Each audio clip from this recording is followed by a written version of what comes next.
pouvoir rejoindre les parts dispersées de l'homme. Comme j'ai l'habitude de le dire, on a résolu à moitié un problème quand on en a fait l'historique, et je me reporte à quelques 40 ans en arrière,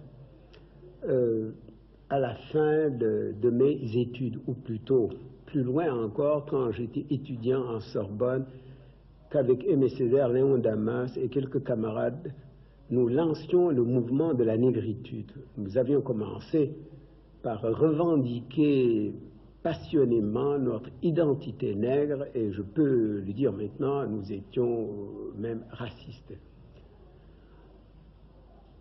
J'avais commencé par être déchiré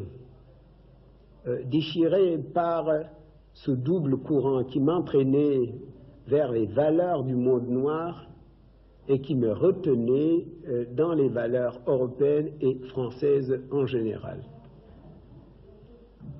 Aujourd'hui, je ne me sens pas du tout déchiré, mais j'ai dû vivre une passion au sens étymologique du mot.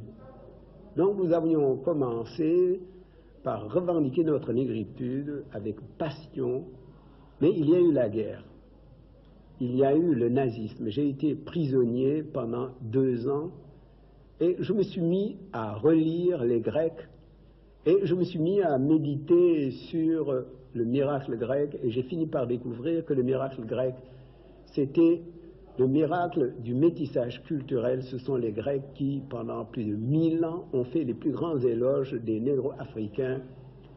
Et c'est pourquoi, à la négritude ghetto, nous avons peu à peu substitué la négritude enracinement, mais ouverture, et nous avons pensé que pour réaliser l'évangile que nous prêchions, pour employer une formule de Sartre, il nous fallait être des métis nous-mêmes et assimiler les valeurs fécondantes de la civilisation européenne en général et française en particulier, qu'il fallait greffer sur la raison intuitive, la raison discursive.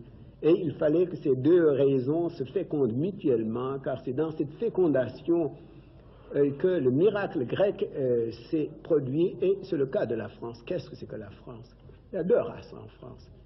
Il y a les Méditerranéens au sud de la Loire, et il y a les Indo-Européens au nord de la Loire. Et c'est la greffe indo-européenne sur la racine, sur le tronc méditerranéen, qui fait la valeur incomparable de la civilisation française. Et la langue française elle-même est une langue métisse. La Martinique, c'est une île, bien sûr.